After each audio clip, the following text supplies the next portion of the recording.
What is good, YouTube? Quinn Wade coming to y'all with that instant basketball analysis on the play-in tournament game, giving my Boston Celtics their opponent in the first round. I will have a playoff preview after the Golden State game about this one and their series, whoever wins the game.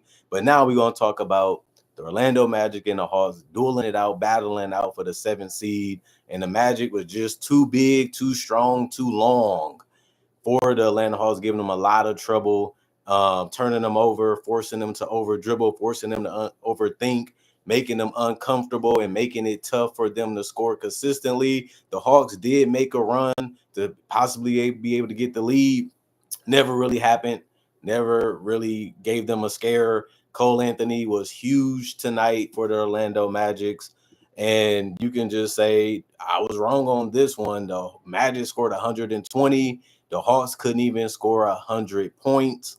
And we're going to start this one by going over the quarters. Orlando won the first quarter 32-17. You knew something wasn't right if they can get that hot against this team, because they do have guys that can make things tough and difficult, and Orlando is not the greatest offensive team.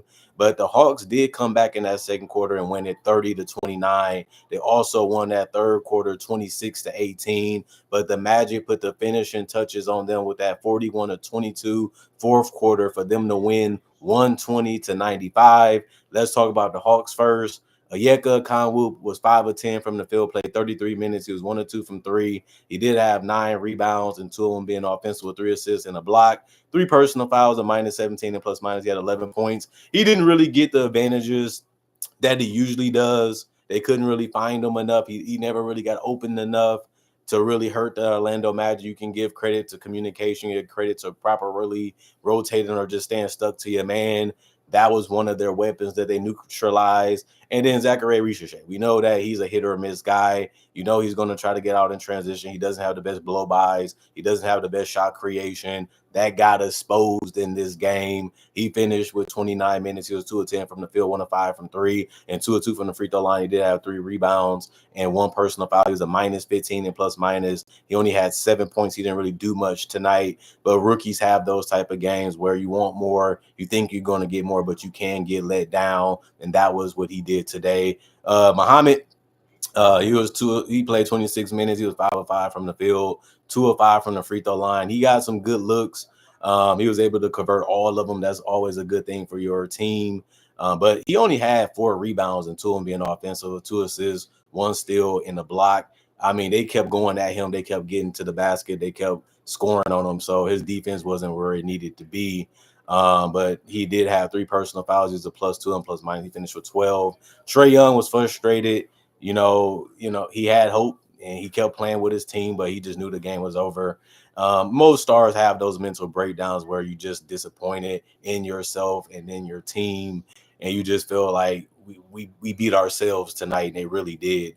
But Trae Young, they really put him in a torture chamber. The man couldn't really dribble. The man couldn't really get to where he wanted to get. He did it throughout the game sometimes, but he couldn't even make the easiest shots. He always had that problem where he does get good looks. He just doesn't knock them down, even if it's a high percentage shot. And he finished 8 of 21 from the field, 1 of 5 from 3, 11 of 12 from the free throw line, which was the best thing for his game, was getting to the free throw line. He usually can do that, but they even held him to only 6 assists. This is a man who led the league in assists and just couldn't find his teammates enough, just couldn't get them quality shots. And when they did miss some of them too. So it was unfortunate. He did have 2 rebounds and a steal, 2 turnovers. He was a minus 22 and plus minus. He led the team in scoring with 28 points. Dyson Daniels, he had his 12 rebounds, 7 assists game, but he didn't get a steal in this game.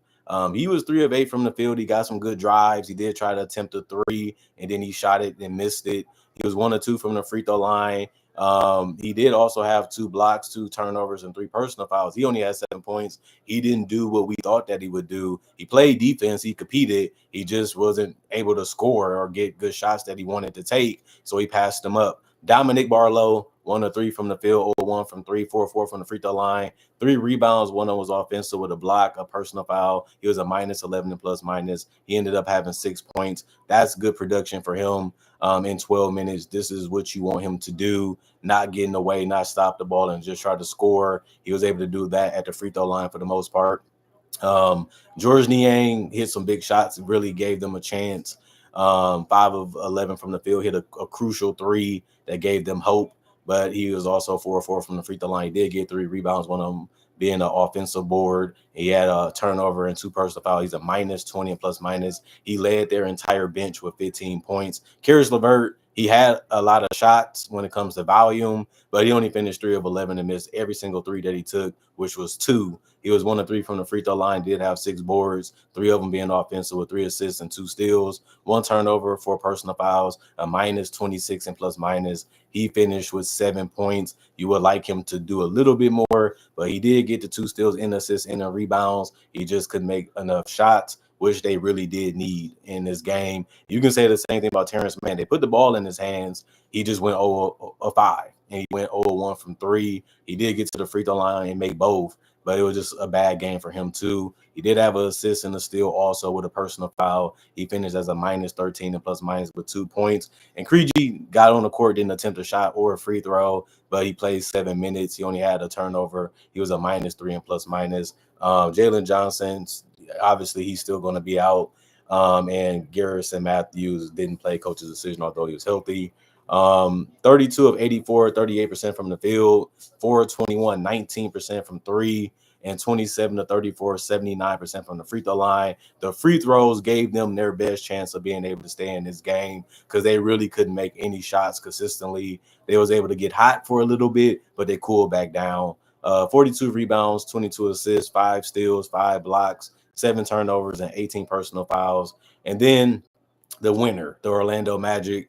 A lot of people doubted them. A lot of people believed in them, but they believed in themselves and got it done. Paulo Banchero took 13 shots. I thought that he would take more, but he was more passive. He was using his size to see over the defense and be able to make the correct reads.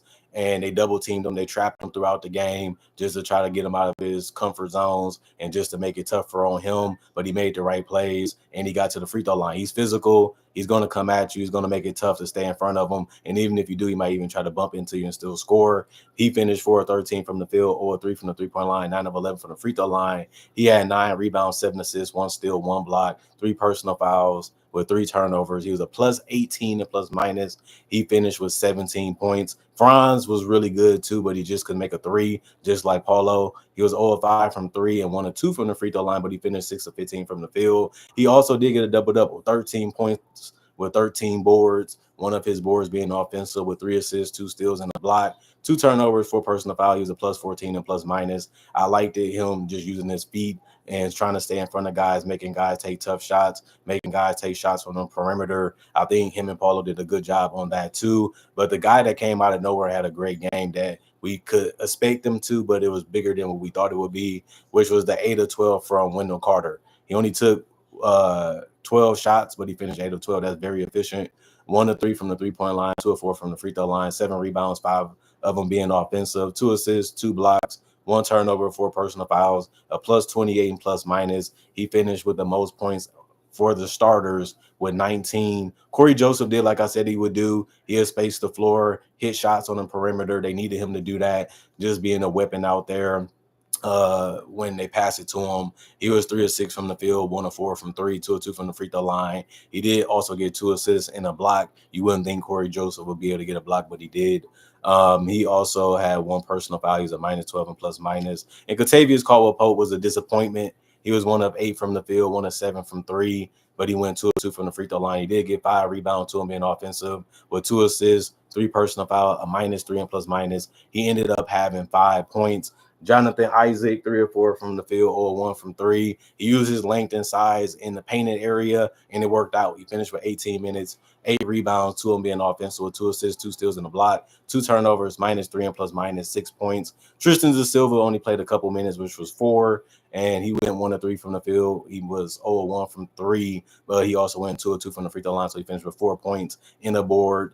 And that was it for his night. Gogo Pataze got on the court too, played 4 minutes. He went 1-on-1 from the field, but he finished with 2 points with an assist and a rebound. And he did get a block and 2 personal fouls. That's a good game. And then Cole Anthony brought the athleticism, brought the penetration ability, brought the scoring from the perimeter ability, pulled up from middies, hit some threes, got to the basket. He could do no wrong in this game. And he has been one of their best performers in the entire season, especially with Jalen Suggs being out. 10 of 17 from the field, 4 of 9 from 3, 2 of 2 from the free throw line. He did have 6 assists, 3 rebounds, 1 of those offensive, and 2 personal fouls. He was plus 32 in plus minus. He led the entire team with 26 points. Gary Harris, 1 of 2 from the field, 1 of 1 from 3, 1 steal, plus 11 and plus minus, 2 personal fouls with 3 points. Caleb Houston, 0 of 1 from the field.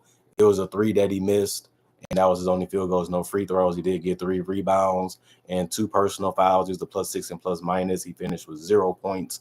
Anthony Black was big for them too, getting in double figures in points. He was 6 of 7 from the field. He really knocked down some good threes tonight. Finished perfect from the 3-point line, being 3 of 3 from there, 1 of 2 from the free throw line, 4 rebounds, 1 of them being offensive, 4 assists, 2 blocks, 2 personal fouls, a plus 34 and plus minus. And then Jet Howard, 0 of 2 from the field, 0 of 1 from 3. And that was it for his night. And then the team shot 41 to 91. They shot very good, 48% from the field. That's above average for what they usually do. But they didn't shoot the 3 ball that good. It was 11 to 39, 28% from 3, 21 to 27 from the free throw line, 77% from there. 12 offensive rebounds. They won that battle. They also out-rebounded them by 12 because they had 54. They also had more assists with 29. They had more steals with 6. They had more blocks with 9. They had 8 turnovers and 25 personal fouls, which was a lot. You really don't want to do that, but it ended up working out because their defense came through for them like we knew that it possibly could, and it ended up happening. I'm proud of the Magic. They stayed together. They talked it out. They communicated. They demanded greatness from each other, and it ended up working out for them tonight. They have a tough matchup in the playoffs with the Boston Celtics, but it still should be fun. It still should be interesting, and we're waiting for a challenge for them. It makes us better. The more you can play against good competition, the more you can play against different styles, the more you be prepared for the next matchups and be prepared possibly for winning an NBA championship. Other than that, thank y'all for watching. Thank y'all for checking out the channel. Comment, like, subscribe, share, hit the notification bell. And if you're new to the channel, I do conversation videos just like this and various different NBA only topics. Also do breakdowns with real footage of legends, current legends, rookies, and all the future stars. Also do mock drafts and draft coverage. So you love that type of stuff, this is the channel for you. Most of my people will say that. I will also say that. And if you don't believe me, I got over 3,000 plus videos already on my channel that you can watch and enjoy and possibly become a fan and subscriber yourself if you choose to. Other than that, thank y'all for watching. Thank y'all for continuing to support the channel. Thank y'all for appreciating the content for what it is. And thank y'all for continuing to come back and stay and subscribe and really being a great support system for me, my family, and also this channel. Other than that, I would say my social media is on my channel. If you want to follow me and see other things that I do besides basketball, only things on this channel. Also, my email is on my channel. If you don't want to message me on social media, you don't want to leave a comment, you can always email me on my channel. Is going to be available there to see that. And other than that, hope you guys have a blessed day. Hope you guys stay blessed up. Continue to focus on your goals. Continue to lock in. Continue to stay positive. Keep your head up. Keep grinding as much as you can through the good, the bad, and ugly. Don't let the beginning of the day mess up the whole day. And that's something that I can tell y'all because it made me happy for the most part. As long as you can have joy, as long as you can have a lot happy, you can impact others too. And that can make you even happier and have a better day, even if it comes out a little crappy in the beginning or the middle or the end. You gotta look at the positives in life. That's all you can really do to have a blessed one. And that's what I want y'all to have because that's what y'all helped me have. Other than that, I'm gone for now. Let's continue to try to make 2025 better than 2015. That's the only goal for this channel this year. And it's a fun one. And I'm seeing that we can do it. I just need y'all to continue to do y'all part. I want to keep trying to do my part and create the content that y'all want to see. I feel like I've been doing that, especially with the responses, especially with the comment section, and especially when I meet you guys outside of this channel that see me in person. Other than that, thank y'all. Y'all stay blessed up. I'm going for now.